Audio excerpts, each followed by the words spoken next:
Buenos días. Hay una frase o que se atribuye a Georgi Lukács que dice que el arte ensancha las posibilidades de lo real. Es una idea sencilla, pero muy poderosa. Antes de transformar o pensar incluso en cambiar las cosas, alguien ha tenido que ser capaz de imaginarlas. Y eso hoy tiene mucho que ver con cómo vivimos y con cómo trabajamos, porque estamos en un mundo hiperconectado. Imaginad un mundo en el que una sequía en Taiwán pone en riesgo la producción de chips de empresas como TSMC y termina afectando a cómo nosotros podemos comprar coches. Ese es el 2026 en el que estamos, en el que todo está conectado y todo se ha complicado demasiado. Se ha vuelto mucho más complejo. La tecnología, el clima, la economía, las personas, y esa complejidad hace que las soluciones simples ya no alcancen. En este contexto, la creatividad no es un lujo, es casi una necesidad y hace falta mirar distinto, conectar ideas, puntos que parecen separados y encontrar nuevas maneras de enfrentarnos a un mundo sin mapa, a un mundo lleno de incertidumbre e inesperado. Y precisamente de esto va el LinkedIn Live de hoy. Yo soy Sara Pedraz y estoy aquí con Javier Recuenco para hablar de creatividad, de complejidad y de cómo entender el mundo sin mapa. Bienvenido, Javier, y empezamos. Empezamos con una pregunta que te voy a lanzar, que es ¿qué es complejidad? Es la pregunta que quizás es el meollo casi de LinkedIn Live de hoy. ¿Qué es complejidad y cómo podemos entenderla aplicada al mundo en el que nos movemos? ¿Qué tal, Sara? Un placer estar aquí contigo. Bueno, pues uno de los principales problemas que afecta a la complejidad es precisamente eso, las dificultades semánticas de llegar a una definición clara, porque hay muchas manifestaciones de la complejidad. pero una que a mí me gusta porque es muy elegante, muy simple y en cierta manera encapsula un montón de diferentes matices, es que la complejidad es el arte de abordar lo no resuelto con anterioridad. O sea, es todo el conjunto de skills, de habilidades, de capacidades, de recursos que tenemos que poner encima de la mesa cuando nos enfrentamos a algo de lo que no tenemos referencia, que no hemos hecho con anterioridad, que posiblemente nadie ha abordado con anterioridad o que cuando se abordó y se resolvió el contexto ha cambiado de manera dramática y necesitamos algo diferente. Entonces eso lo diferencia de lo simple, lo que todo el mundo tiene claro y la causa y el efecto y están perfectamente determinados. Lo complicado, que es estas cosas que no son intuitivas para el ego, pero que sí son conocidas para el experto, para el consultor, para el digerati, el literati, la persona que tiene el conocimiento. Y ante la complejidad todos estamos igual, o sea, lo que tenemos que tener es una serie de herramientas para ser capaces de navegar la incertidumbre, que no estamos diseñados para navegar la incertidumbre, y ser capaces de manera sistemática plantear posibles soluciones o posibles propuestas para intentar abordar esa problemática de la que no hay precedente. Yo ante esto que acabas de decir, siempre que abordamos complejidad y más ahora que la estamos uniendo con creatividad, me Mm, planteo una pregunta, que es ¿cuántas veces decimos que algo tiene un problema complejo? Y mm, puede ser así. Y podemos empezar rascando y puede que se trate en origen de un problema de imaginación. Si nos vamos tú has dicho los literatos, pero Csikszentmihalyi lo planteó desde el inicio, incluso cómo podíamos dar resolución a este tipo de cuestiones. Es que la propia creatividad es un sistema en sí mismo. Al final ujú, es un contexto, son personas, son instituciones, son oficios, son conversaciones. Yo creo que hay una mitología demasiado romántica alrededor de lo que es la creatividad. A mí, esta semana incluso en una clase alguien me decía que concebía la creatividad como algo que de manera espontánea te atravesaba el cuerpo y salía. Y yo decía, puede ser, no voy a negarlo, pero nada más lejos de la realidad. Yo un- siempre utilizo un paralelismo y a ver cómo lo ves tú, Javier, que es pensar, intentar encontrar puentes entre los mitos que tenemos y las leyendas de un lado y las del otro. mm, En el mundo en el que estamos, y más ahora que estamos en LinkedIn, entendemos muy bien cómo funciona una empresa, pero si pensamos en cómo funciona determinadas manifestaciones culturales o creativas, son mm, parecidas. Si pensamos en una película, por ejemplo, de Pedro Almodóvar, pues al final lo nombramos así, ese es el verbatim. Es una película de Pedro Almodóvar, pero en realidad una película de Pedro Almodóvar son cientos de profesionales, incluso la más pequeña del director más independiente, seguro que en toda la cadena de valor ha habido cientos de profesionales técnicos, decisiones, especialidades, conflictos, procesos, alrededor de una visión compartida. Y si repito esto, cientos de profesionales, técnicos, decisiones, especialidades, conflictos alrededor de una visión compartida, llámalo película o llámalo empresa. Entonces, igual que atribuimos muchas veces una mística alrededor, parece que Almodóvar ha tomado cada decisión de diseño, las empresas funcionan igual. Es cierto que puede que haya un talento creativo, si es que eso existe, y ahora hablaremos un poco de las capacidades que nos van a permitir también que la creatividad no sea un acto individual de una persona que firma, pero esto a lo largo de la historia ha estado mucho y muchos artistas trabajan de la manera en la que las empresas deberían estar mirando, experimentando, explorando oportunidades y sin la presión, que eso es muy bueno, sin la presión de la P&L, sin la presión inmediata del mercado. ujú. Vale, es que has dicho muchas cosas. Voy a intentar a ver si puedo de alguna manera separarlas. Yo puedo entender que hay una mística alrededor del proceso creativo, que es una especie de entusiasmos, ¿no? Que te vienen como las lenguas de fuego a los apóstoles y de pronto no, pues lamento comunicar que no es así. De vez en cuando vienen ideas felices o vienen momentos ajá, que decía Martin Garner, pero en realidad la inmensa mayoría del proceso creativo tiene más que ver con atreverse, explorar, fallar, recoger, adaptar, iterar y de alguna manera tener una cierta sensibilidad para poder determinar qué exploraciones tienen sentido y qué exploraciones no tienen sentido. De hecho, uno de los padres de la creatividad como concepto, digamos, fundamental en la parte del desarrollo humano, que era Edward de Bono, decía que la creatividad tiene que tener un fin, tiene que tener una finalidad, tiene que tener un propósito, tiene que resolver un problema, tiene que intentar abordar alguna problemática específica.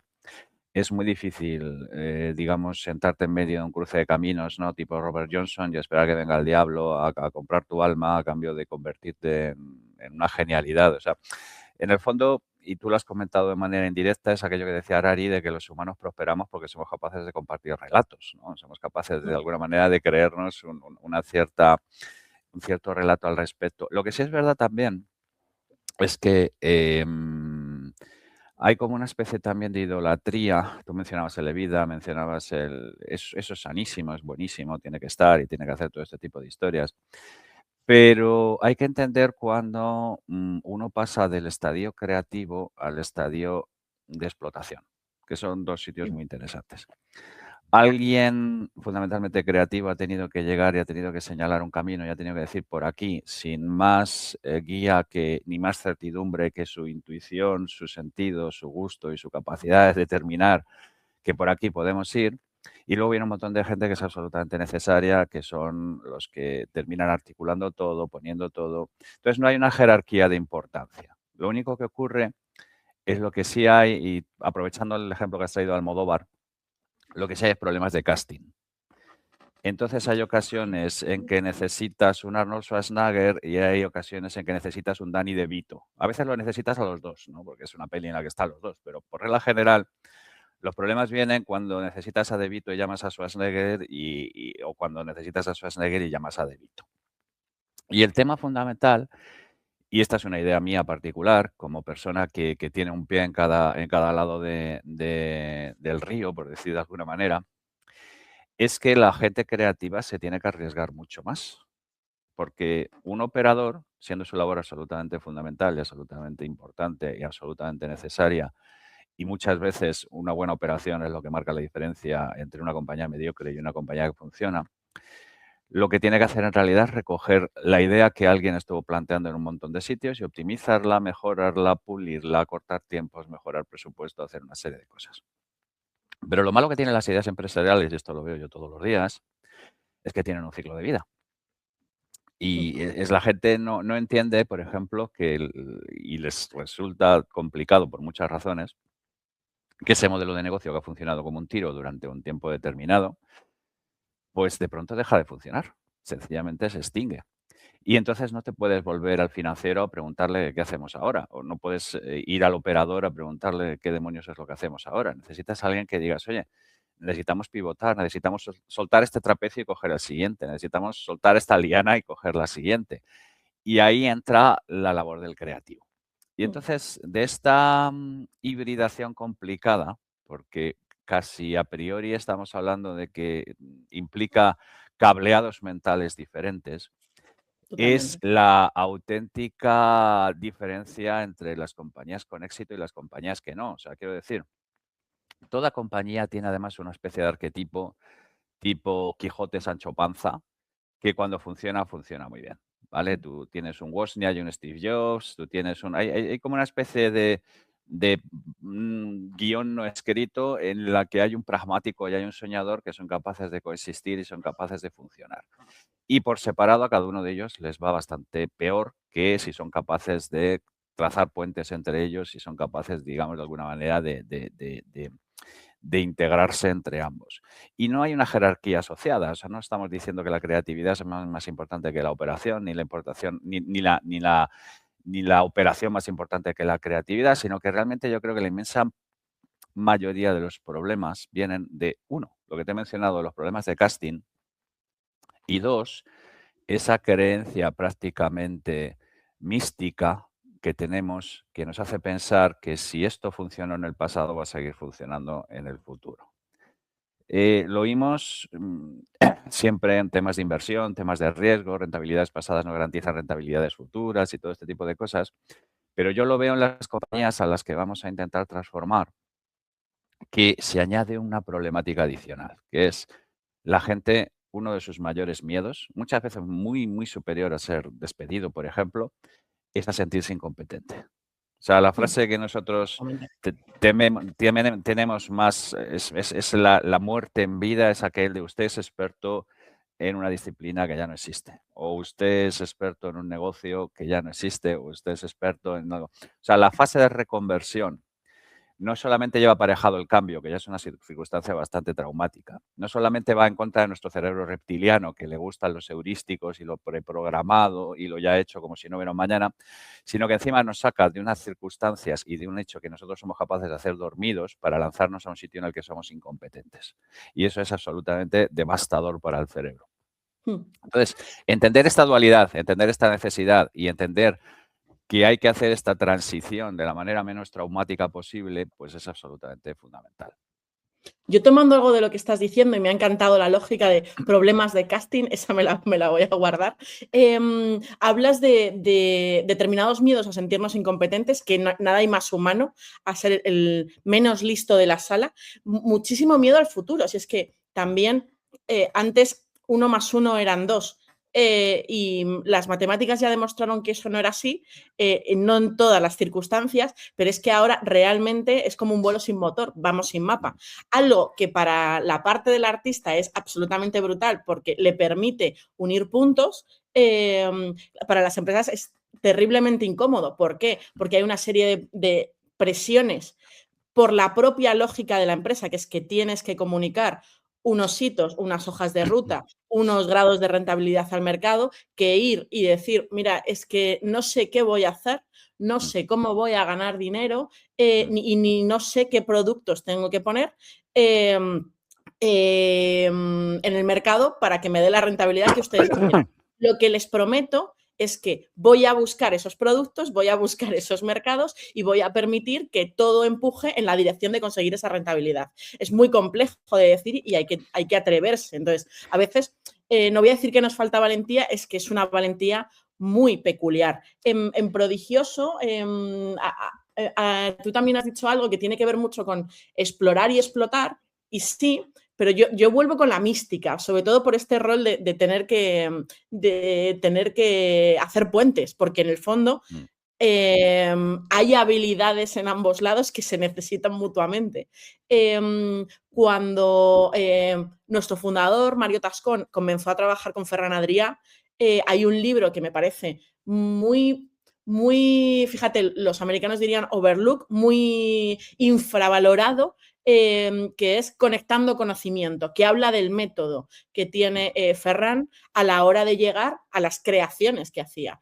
Y eso se puede, de alguna manera, porque no vamos a eliminar el factor intuición, pero se puede sistematizar, se puede llevar a método científico. De hecho, tiene mucho de método científico y el método científico tiene mucho de no tengo ni idea, pero hay por aquí. Por aquí puede haber una proteína y esa proteína 10 años después acaba curando una enfermedad, pero no hay nada que nos indique que esa es la proteína y no la proteína de al lado. Y nombrabas algo que tiene que ver con esta dualidad que a nivel cognitivo es compleja, que es hay que explorar y después hay que explotar, pero también para mí tiene que ver con sostener. Y te quería preguntar si este es uno de los errores que ves también. Me lo voy a llevar a un ejemplo concreto. Además de una gran firma, porque generalmente cuando se habla de creatividad, yo he puesto ya el ejemplo de Almodóvar, ya he cumplido con el mito, he traído un artista, pero se habla de Pixar, de Google, del MIT, pero luego está el día a día. Y el día a día no son esas empresas. Entonces, hay un ejemplo que a mí me parece fascinante que ocurrió en IKEA, en California, en Burbank, que de repente, como no, y el IKEA de Burbank lo toman artistas y lo convierten en su casa. Que en el fondo tú me estás vendiendo que tienes un sitio para hacer mi casa. ¿Qué mejor manera de que tú vendas, que tu propuesta de valor sea real, que sea mi casa, que sea el sitio en el que yo esta mesa la utilizo para trabajar? Si tú estás pensando en una mesa para trabajar, es que yo trabajo en ella. Entonces hicieron su propia residencia artística dentro de una empresa cuyo propuesta de valor no era aquí hay residentes que son artistas.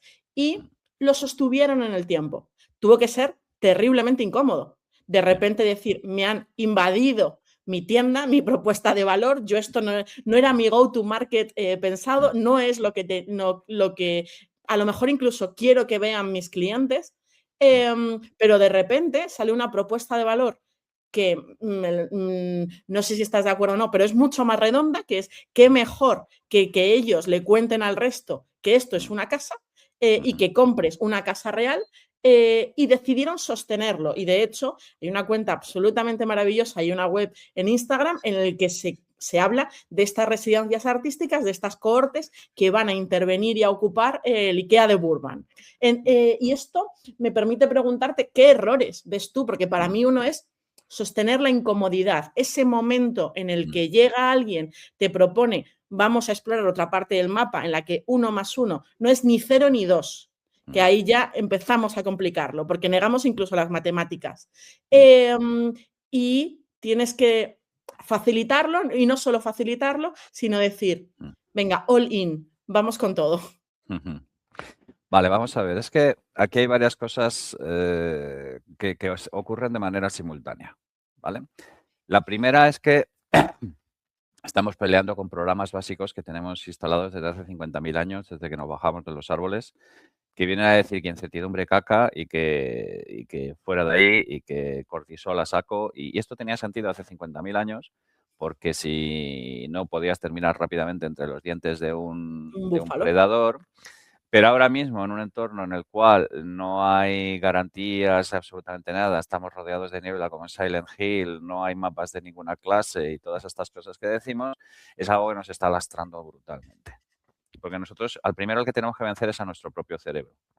Porque nuestro propio cerebro, que en el modo 2 nos permite pensar en profundidad e intentar localizar soluciones creativas a los problemas que tenemos, en nuestro modo 1 nos está inundando de cortisol y nos está diciendo que dejes de investigar que los experimentos con gaseosa, que te dejes de paridas y que te vayas al turrón y este tipo de historias.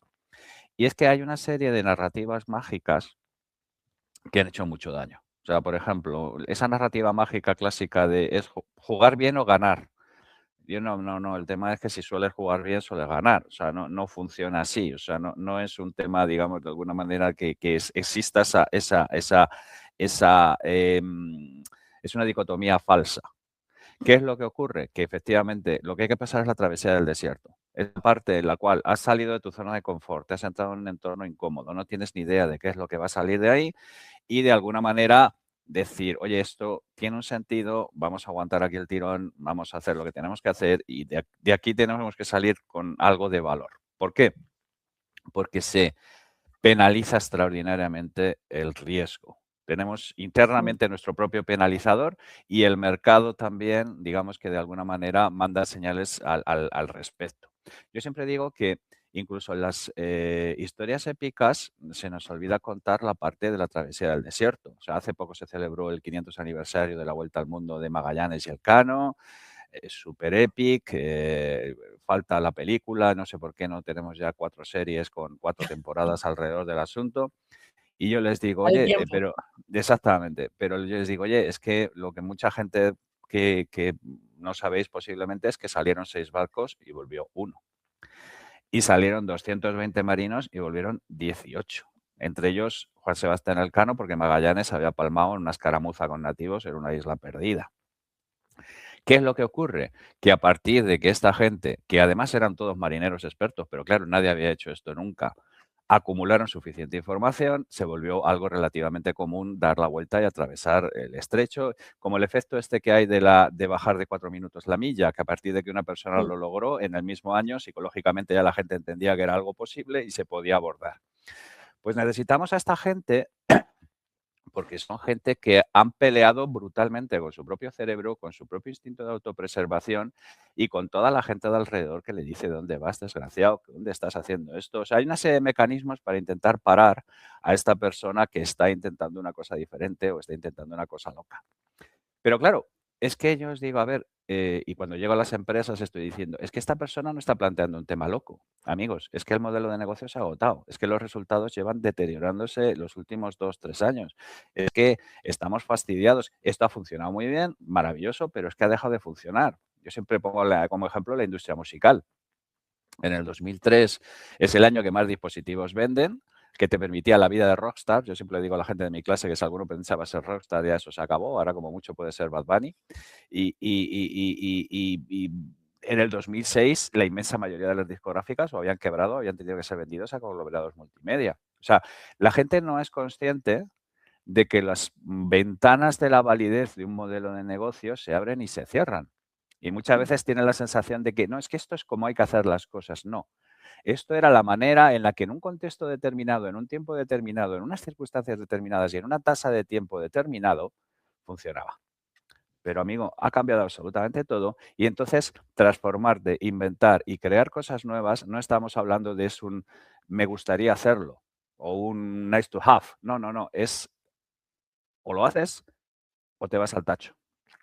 Y El entonces la tema, inmen sí, sí. no sé si estarás de acuerdo, es que se ha cortado mucho Bueno, de la hecho fecha de expiración de los productos. yo lancé una actualización de mi marco de los 5 atractores a finales del año pasado y hay uno nuevo que recoge uno de los anteriores, pero es Warp Speed, que es básicamente todo esto está pasando a una velocidad absolutamente demenciada.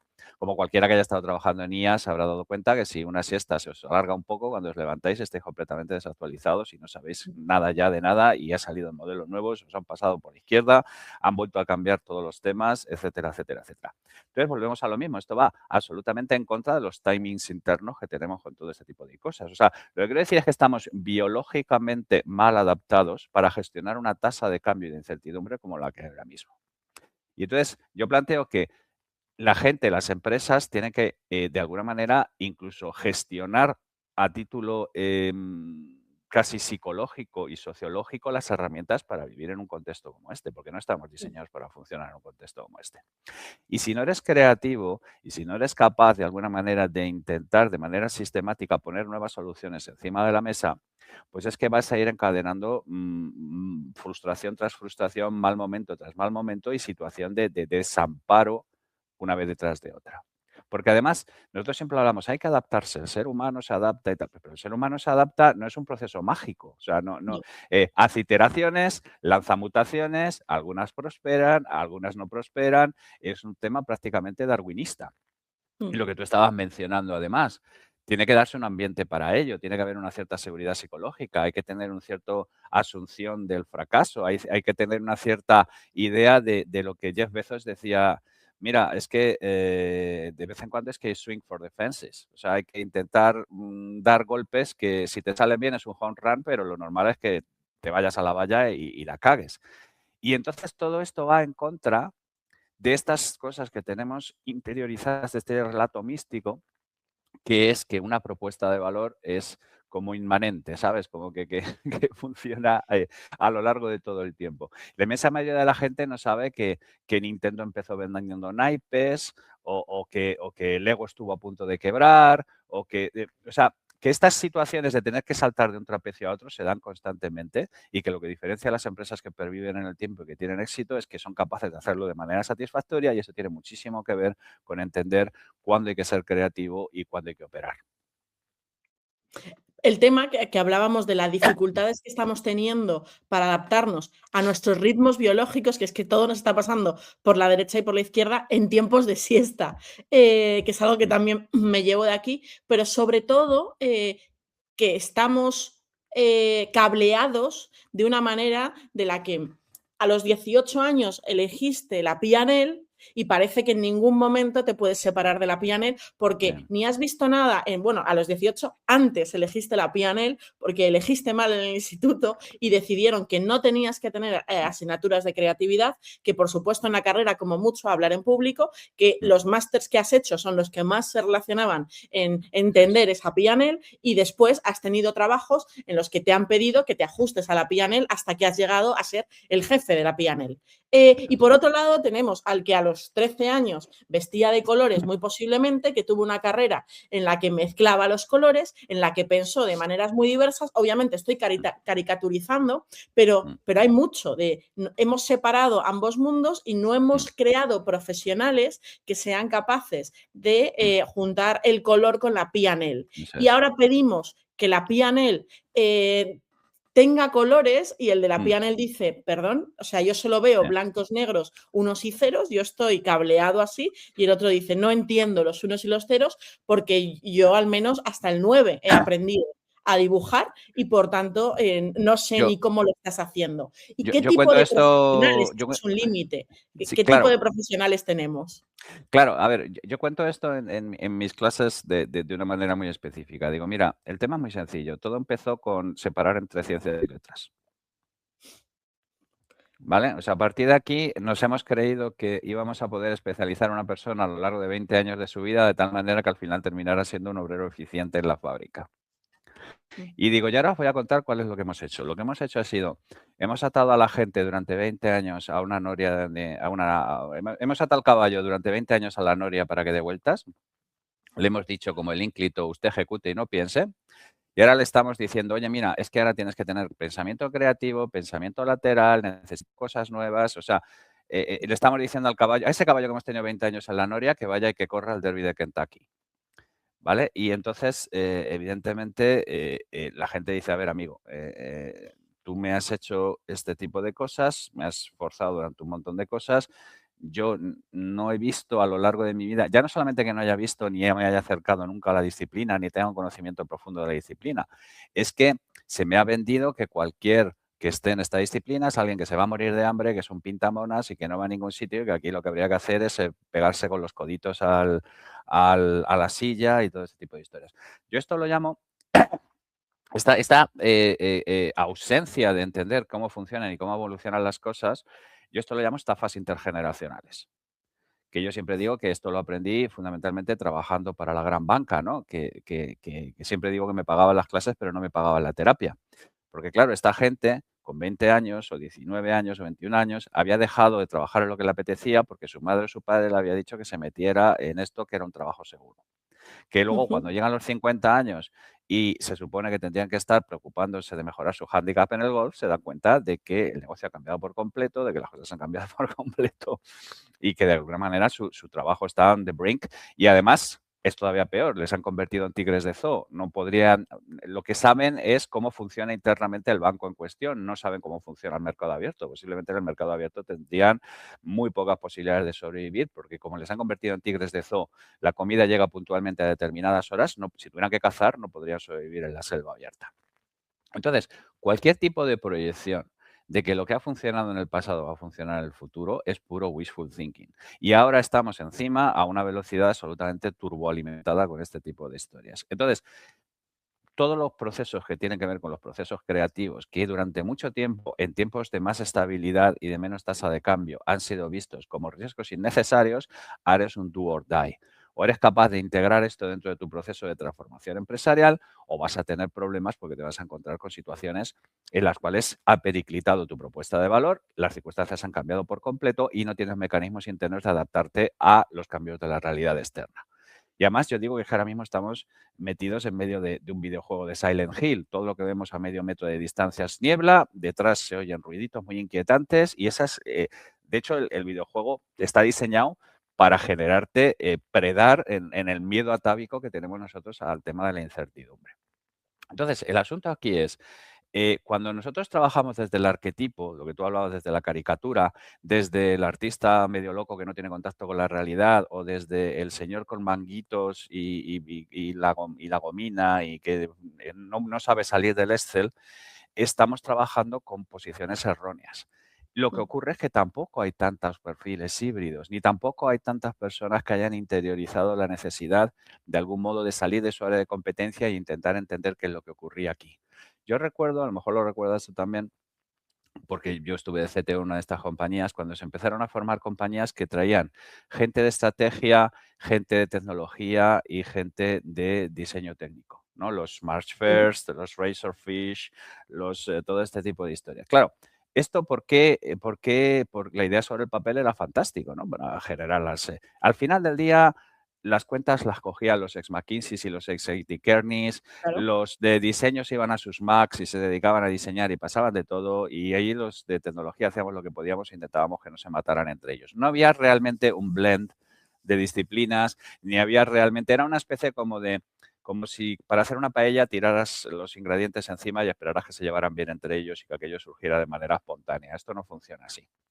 Entonces hemos cavado una trinchera extraordinariamente profunda durante mucho tiempo entre la creatividad y el PNL, y yo creo que es el momento de empezar a intentar acercarlas, no solamente por el hecho de que tienen una mala relación histórica que no tiene sentido, sino porque para sobrevivir en el siglo XXI tienes que empezar a entrar en estas disciplinas híbridas, en esta transdisciplinariedad y en esta capacidad de poder entender un poco qué es lo que ocurre en un sitio, qué es lo que ocurre en el otro y poder usar herramientas de ambas partes.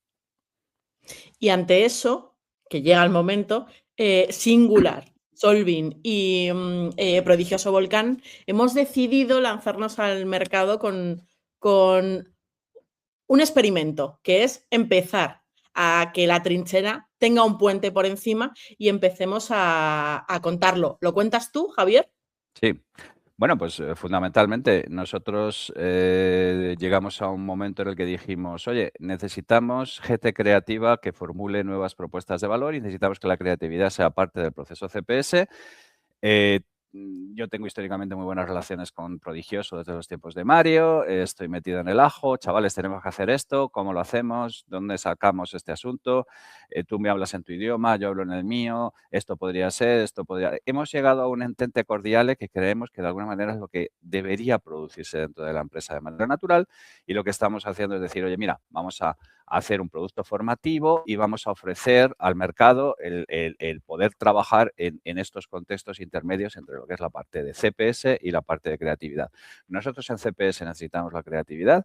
Nosotros creemos que la creatividad tiene que trascender mucho de unos guetos artísticos. Nosotros creemos que la creatividad tiene que pisar moqueta. Tiene que entrar en los consejos de administración, tiene que estar en the room where it happens, porque cuando un modelo de negocio se ha agotado, lo que necesitas es creatividad. Y esperar que la gente que lleva abogando por el PNL durante 30 años de pronto pueda correr el derby de Kentucky y quedarse en los primeros tampoco es particularmente viable. Entonces, lo que hemos dicho es, mira, el movimiento se demuestra andando, hay que trascender de esto, hay que ir al mercado, hay que plantear el tema desde un punto de vista formativo y hay que plantear el tema desde un punto de vista ejecutivo y decir que qué cosas se pueden hacer y cómo podemos hibridar y cómo podemos de alguna manera intentar que las compañías, los profesionales y todo este tipo de cosas entiendan que nuevos mundos demandan nuevas aproximaciones, nuevas hibridaciones y ya no estoy diciendo hacerlo mejor que como se hizo a finales de los 90, porque en realidad no hubo ninguna voluntad real de hacer mezclas, sino que sencillamente lo que se intentaba era, de alguna manera, intentar ampliar la paleta. No, no, aquí estamos hablando de transdisciplinariedad, aquí estamos hablando de gente nuestra volcada en lo que está haciendo Prodigioso y viceversa, y estamos viendo cómo intentar replicar de manera escalable y con sentido dentro de los entornos profesionales para que de alguna manera los grandes despachos donde se tomen decisiones se abran la creatividad y la creatividad entienda que la gente del PNL y los Excel Warriors no son hijos de Satanás que solamente quieren poseer la humanidad, sino que tiene su sentido y que el hecho de que se lleven bien depende el futuro, la creación, la transformación, la reinvención, de alguna manera la reconversión, la reimaginación de las empresas actuales. Vosotros vais a poner encima de la mesa muchas de las cosas que trae la complejidad. Desde Prodigioso llevamos mucho tiempo intentando demostrar que no todo consiste y que muchas de las etiquetas de que eres el que hace los logos bonitos, del que eres el que pone las cosas bonitas, van mucho más allá y tienen mucho más debajo que pensar en esa primera capa que la gente suele ver y, por tanto, Singular, Solving y Prodigioso, en julio vamos a compartir con el que se quiera unir unos días de experimentación estableciendo esos puentes e intentando que todos generemos o salgamos de esa trinchera y pensemos en esos nuevos modelos de negocio. ¿Cómo? Pues con unos espacios en los que ayudemos a las personas que quieran abordar estos caminos a experimentar junto con nosotros e incluso, ¿por qué no? Porque somos ambiciosos y los tiempos lo piden, a abordar sus propios problemas de las empresas en las que trabajan y resolverlos junto con nosotros, con la parte más de complejidad. Por supuesto, hay que abordar el Excel, no puede ser de otra manera, pero entendiendo que la creatividad juega un rol brutal y que solo sin mapa, sabiendo que no hay mapa, vamos a ser capaces de navegar y de llegar a un punto. Esto no acaba de ser nuevo, quiero decir, esto lo hizo Bell Labs y de ahí salió AT&T, que en su momento, sí, en los 60, pudo ser súper innovadora, pero llamaba a artistas a decir, oye, ¿cómo hago determinado tipo de producto? Porque yo sí, ondas, las sé mover muy bien y entiendo mucho los principios de telecomunicaciones, pero ojo, que esto hay que productificarlo, esto hay que llevarlo al mercado, esto hay que hacer determinadas cosas y que se lo compró Nokia. Quiero decir, que hay antecedentes de compañías duras que lo han hecho muy bien, que tampoco se trata de pensar que ahora mismo somos exploradores y vamos a abordar una travesía en el desierto como si esto fuera Sirat. De Sí hecho, que la me ha historia llamado la está llena atención. de... Sí, perdona, disculpa. No, iba No, a pero decir que sí que me ha llamado la atención que, fíjate, hace un par de años la Comisión Europea lanzó un programa que consistía en eso. ¿Por qué? Porque, como decía al inicio, está muy bien hablar de Google, está muy bien hablar del MIT, pero juntó a artistas con compañías que hacían puertas, jamón, y de repente las compañías no es que hicieran jamones mejor, más bonitos, no consistía en eso. De repente la compañía de jamón se dio cuenta que podía cambiar su proceso de go to market pensando con un artista. O la compañía de puertas que industrializaba productos diferentes siendo puertas trabajando con artistas. Y no podremos decir que la Comisión Europea lanza cosas muy vanguardistas, o sea, va por detrás, pero quiero decir que ya lo ha visto, con lo cual estamos viendo que el mercado también demanda esta necesidad de profesionales que ya no sé si es en forma de T, somos 100 pies o somos generalistas con muchos apellidos, pero que en el fondo somos blended. Claro, de hecho, aquí el asunto es, no es una... yo he defendido mucho el generalismo, pero no porque, volvemos a lo mismo, porque es un tema de casting. Los generalistas funcionan mejor en entornos de alta incertidumbre. Todas estas fricciones liminales entre disciplinas que aparentemente, cuando hay poco cambio, lo que necesitas es un especialista. Un especialista te da más rendimiento, sabe hacer lo que sea, y de hecho llevamos prácticamente 150 años bajo un entorno fundamentalmente taylorista, donde al especialista le hemos premiado de manera extraordinaria. Pero ahora estamos en un entorno de máxima incertidumbre y lo que aspiramos, por ejemplo, es atraer en la misma mesa a un contable y a un creativo, y sobre todo que se produzca un acto de empatía real en el cual el contable sea capaz de entender que esta persona no es un pintamonas y el creativo piense que esta persona no está muerta y nadie se lo ha dicho. Y lo que estaba diciendo Sara es que esto ha ocurrido, pero no ha ocurrido de manera sistematizada, ha ocurrido de manera espontánea. O sea, por ejemplo, si os habéis leído el libro de Sophie Bacall de Loonshoots, es maravilloso el primer capítulo, donde básicamente te cuenta el descubrimiento del radar y el héroe que no se cuenta nada es el psicopompo, este que pone en contacto a los vivos con los muertos, el Virgilio de la Divina Comedia, ¿no? El que te lleva de guía. Esta persona que iba a los militares y les decía, bueno, tienes que entender a los cabezahuevos, ya sabes cómo son poco prácticos, hay que hacer. Y luego se iba a los científicos y les decía, bueno, tienes que entender cómo son militares, son un poco cabeza cuadradas, no entienden esto y tal. Y en el ida y la venida son capaces de crear en pleno tiempo de guerra un tema como el radar, que fue una auténtica... Lo único que ocurre es que hay historias maravillosas de estos. El Park, el laboratorio Park, que Steve Jobs les robó hasta las gomas de los calzoncillos. O sea, lo que ocurre es que no ha ocurrido de manera sistemática. Han sido cosas que han ocurrido de manera espontánea porque alguien ha tenido la brillante idea, ha sido capaz de ejecutarla y luego, como no se ha sistematizado, ha terminado disolviéndose o entrando en declive. Nosotros lo que nos haría ilusión es juntar a este tipo de gente y sobre todo juntar a decision makers con este tipo de gente y que entiendan que son dos puntos de vista que tienen que tenerse en cuenta de manera amplia y de manera, digamos, hibridada para poder sobrevivir en los tiempos en los que vivimos. ¿Y qué más consideras que nos hace falta? Hemos hablado de cultura del miedo, de no sentirnos el más tonto dentro de la sala, que es algo terriblemente humano, de tiempos que no se ajustan casi a la biología.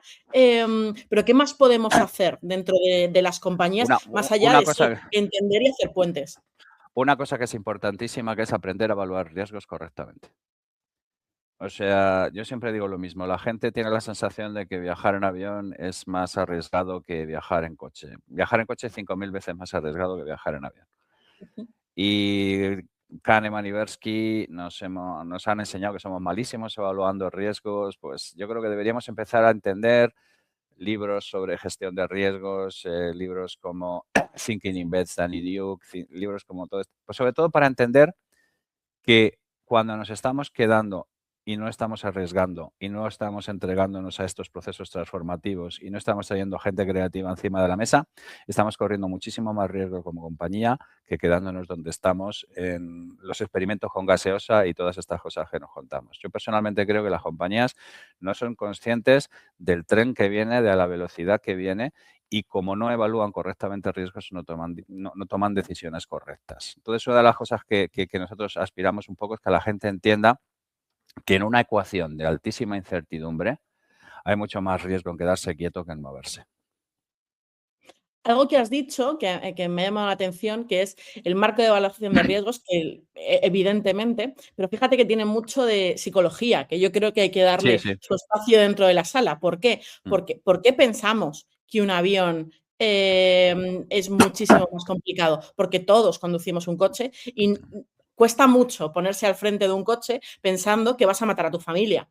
Entonces, Eso es. hacemos el truco psicológico porque como ser humano no podemos asumir que nosotros podemos tener un accidente y tampoco que va a ser con el que nos crucemos, con lo cual el accidente siempre es el del otro. Es el que Claro, vamos a ver el domingo en la operación claro, salida, claro. cuando pongamos el telediario y por supuesto es el del avión, porque es tan complejo que si fuera fácil, lo haríamos nosotros y no tendría riesgo. Lo hace el Eso es. otro, está muy preparado y es algo muy difícil, por tanto, tiene que haber riesgo. Y habla mucho de cultura del ser humano dentro de proteger lo primario, instinto de supervivencia, de Eso es. llevo a mis hijos detrás. Eso ¿Cómo, es. ¿Cómo les miro mañana diciendo te estoy poniendo en peligro y te Eso podría es. subir a un avión? Versus cultura del dato, que en el fondo es lo que estás diciendo, que es, oye, que las cifras dicen que tú eres más capaz de matar a tus hijos que si te los llevas a las Eso es. Bahamas. Eso es. Es muy difícil asumir como ser humano. Y esto en Sí. parte lo pone la creatividad encima también. Eso es. Sí, en el fondo es darle más crédito a todas las disciplinas que llevan mucho tiempo intentando entender cómo funcionan los seres humanos. Y eso incluye psicología, eso incluye antropología, eso incluye sociología. Todos estos oficios que históricamente hemos pensado que si el quien los estudiaba terminaba o dando clase o dándole vueltas a hamburguesas en un McDonald's o de guardián de un parking nocturno o cosas por el estilo. Yo he tenido grandes peloteras o los popes de la complejidad con el tema de introducir todo este tipo de disciplinas. Y a mí hay un ejemplo que me gusta poner siempre, ¿no? Que es el de Charlie Munger. Charlie Munger es el socio con Warren Buffett de Berkshire Hathaway, se murió en el 2023 con 99 años, y es un tío que ha sido exitosísimo en el entorno de, digamos, de los Stealth Warriors, como yo llamo, ¿no? Pero tiene un paper que es maravilloso, que es, habla algo así como la psicología del mal juicio humano, que él dice, cuando llega a Berkshire Hathaway, viene de haber estudiado en Caltech, o sea, una carrera técnica, y luego de haber hecho Derecho en Harvard, con lo cual era hot shit, ¿vale? Pero el tío llega allí y se da cuenta de que no entiende nada de por qué los humanos hacen las cosas, que solo había estudiado una asignatura relacionada con psicología, que era además sobre psicoanálisis, que lo había visto en Harvard, y que no tiene ni idea de cómo obtiene la gente, y tiene la suficiente humildad epistémica como para decir, esto es importante, me voy a poner a entender cómo funciona esto, y se come todo lo oído sobre psicología, sociología, entender cómo funciona el ser humano. Dale Carnegie, cómo hacer amigos, todas estas cosas Sí. básicas, ¿no? Y y Charlie Munger es una persona que ha dicho, oye, la auténtica diferencia que tenemos en Berkshire Hathaway es que elegíamos buenos negocios porque elegíamos buenas personas. Entonces yo estoy diciendo, mira, si una persona que es billonaria ha entendido cuál es la diferencia competitiva que se genera alrededor de este tipo de disciplinas que normalmente son despreciadas como paridas, igual Charlie sabe algo que tú no sabías. O igual Charlie se da cuenta de que realmente todos los negocios, en el fondo, hay una parte de Excel y hay una parte de humanidades. Y si no lo quieres entender, vas a fallar en un sentido o en otro, o te vas a quedar en un gueto o te vas a quedar en el otro. Entonces, aquí lo que estamos planteando es un gigantesco ejercicio de hibridación y un gigantesco ejercicio de entender que ahora mismo en los negocios modernos tienes que tener un brazo, tienes que ser como los baterías, ¿vale? Tienes que tener miembros que vayan a ritmos distintos y ser capaz de completamente. gestionarlos dentro de una canción. Ambidiestros. Exactamente, Hay que ser zurdo y diestro a la vez. Y eso esto es. liga con uno de los comentarios que he visto en el chat, que toda la razón y ahora lo voy a refutar, con lo cual eso también marca mucho el mundo, el mundo de Schrödinger que estamos viviendo, que es estas ideas de la multidisciplinariedad no tienen cabida en el mercado laboral. Y yo añadiría, completamente de acuerdo, en el mercado laboral tradicional, en el que los modelos de negocio podían durar 20 o 30 años, y ahora Mm, mismo en el mercado laboral, en el que cada día se están perdiendo empresas que no son capaces de mm, poner propuestas de valor y solo son capaces de pensar en cómo reducir costes, por tanto estructura, por tanto personas, que son las que les mm, pueden generar su próxima propuesta de valor, mm. puede que no tengan cabida incluso muchas empresas que no se están enterando. Pero ¿qué opinas de, existe este humano que pueda ser un poco Vale. centauro? Sí, bueno, yo personalmente creo que no solamente existe, sino que va a ser la tipología dominante en un mundo dominado por la IA, donde tienes a Carp diciendo que lo único que va a sobrevivir es o la formación profesional o la neurodivergencia. O sea, que te quiero decir que es que, ¿sabes lo que ocurre? Lo que ocurre es que las tasas de adopción de cualquier cosa son siempre las mismas. Hay una pequeña minoría que lo entiende, lo vamos haciendo, llega a un punto de máxima aceptación, máximo entendimiento y luego empieza el declive. Y el problema fundamental es que todo el mundo queremos llegar aquí, pero nadie quiere pasar por aquí. Y cualquier cosa que ahora mismo sea un paradigma que esté fundamentalmente en vigor, ha tenido su tiempo de que ha sido minoría, lo han tenido que explicar, nadie lo usaba y nadie lo quería. Y lamentablemente vamos a tener que tener un tiempecito, pero es que de hecho esta iniciativa viene para esto. Oye, vamos a levantar el awareness, el conocimiento general de que el profesional que se demanda del futuro es este. Tú no puedes esperar llegar y que automáticamente te hagas toda la curva. No, no, no. Tienes que ir, tienes que hablar con la gente, tienes que hacerles ver que el planteamiento que tienen ya no es funcional, tienen que hacerles ver qué es esto, tienes que sacarles de sus miedos personales, porque volvemos a lo mismo. Cuando el cerebro, yo siempre digo que está comprometido con la supervivencia, no con la realidad. Cuando tú enfrentas a una persona a su propia incompetencia, hay cerebros, yo les oigo hasta cerrarse, ¿vale? O sea, es que se cierran y emiten un sonido incluso físico, si me apuras. Entonces, el asunto es decir, oye, nosotros estamos proyectando que esta va a ser una tendencia, los datos están ahí para respaldarlo y ahora lo que hay que hacer es decidir si quieres pertenecer al grupo inicial de gente que lo percibe y que quiera abordarlo o quieres esperar a que todo el resto del mundo, y no todo el mundo es un early adopter, ni todo el mundo es un early understander, ni todo el mundo pertenece al... Y es perfecto. Es perfecto y no hay ningún problema al respecto, ¿vale? Lo único que ocurre es que cuando tú estás con algo incipiente que tienes claro que tiene sentido, tienes que percutir durante mucho tiempo. Quiero decir, yo el CPS me lo saco de la manga. Existía el término, no había metodología, no había absolutamente nada. Ahora ya hay ofertas públicas de empleo donde se pide cosas por el estilo, que la Junta de Andalucía lo hizo hace poco. ¿Qué es lo que tienes que hacer? Tienes que tener claro que ese es el camino que hay que recorrer y tienes que percutir el tiempo suficiente hasta que se pase eh, El invierno. sí, sí, es que es inevitable. La travesía del desierto es inevitable. Cualquier concepto que vaya en contra del sentido común se va a comer una travesía del desierto. Entonces, lo que uno no puede hacer es evaluar la validez futura de una propuesta por la aceptación inmediata, porque la aceptación inmediata, si realmente toca un nervio, va a ser dura y la gente lo va a poner en... yo estaba leyendo hace poco, estoy hablando ahora de post-private equity y de un término que se tiene que superar para ser sustituido por otra cosa. Bueno, pues es que claro, por el camino me leo la biografía de Henry Kravis, el fundador de del private equity, y dice que a finales de los 60, de los 70 iba a un montón de sitios y en todas partes le decían que le parecía una idea loca, totalmente unproven y del que no había track record. O sea, es que hay gente que necesita entra a aceptar los conceptos cuando hay una gente significativa que los ha aceptado. Entonces, lo que uno no puede medir es la validez de una idea cuando está en sus procesos incipientes con respecto a que naturalmente lo que está en aquel momento vigente es el paradigma anterior. Y ahora nos quedan 5 minutos, porque tú y yo podemos seguir hablando Sí, 5 somos horas muy sin ningún tipo de chapas, problema y somos hacer muy el World varas. Record Guinness, Sí, sí. pero no es el objetivo. Es bajando un poco a esos 15, 16 días de julio, esa gente que decida comenzar a experimentar con nosotros, y ahora dejamos el link para que empiecen a pensárselo. ¿Qué les podemos prometer? ¿Qué va a pasar en esos cursos? ¿Cómo lo visualizamos? Pues yo solo les puedo prometer 2 cosas. Uno, que van a conocer a gente que está cableada intelectualmente muy diferente a ellos y que les va a demandar una exigencia de intentar ver el mundo con otros ojos. Y 2, que van a tener o bien una experiencia transformativa, en el sentido de decir, o sea, nuestro objetivo es mover la aguja, no depositar contenidos. Lo que queremos es, de alguna manera, ayudaros a que veáis el mundo de otra manera y que entendáis que el mundo que viene es de otra manera. Entonces, yo siempre digo que normalmente cuando se involucran este tipo de factores y queremos hacer exactamente lo mismo con esta formación, queremos que la gente tenga o una experiencia transformativa o que llegue a la conclusión de que esto es algo que les está demandando más de lo que ellos pueden dar y que por lo menos sepa de qué va a morir. Me encanta.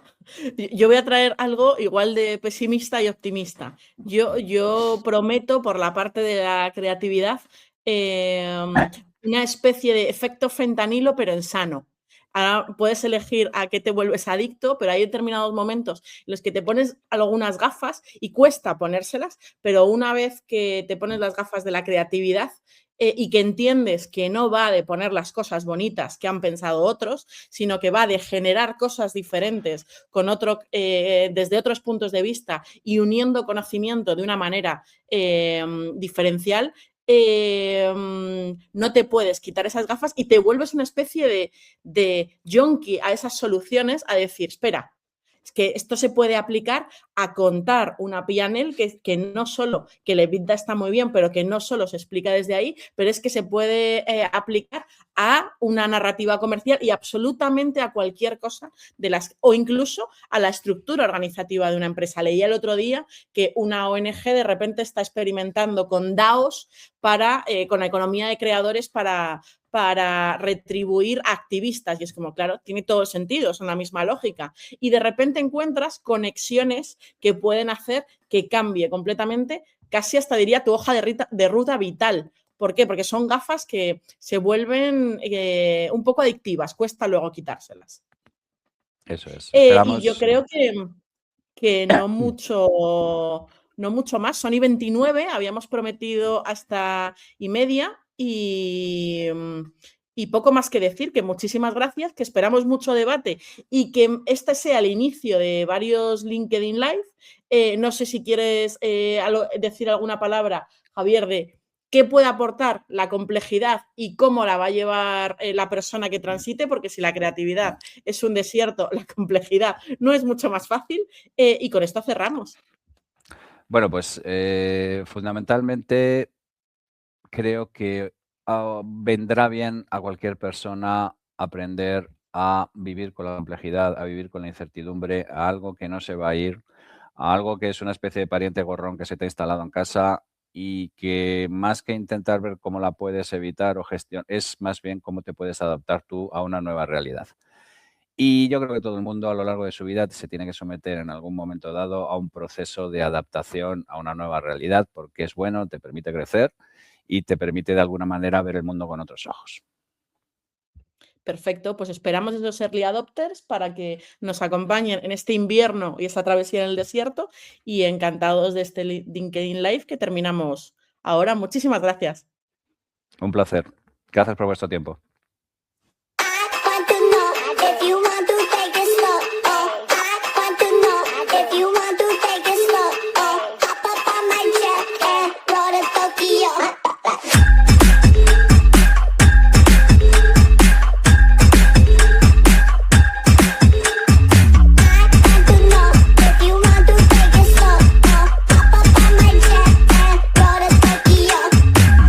Gucci bags when they build up with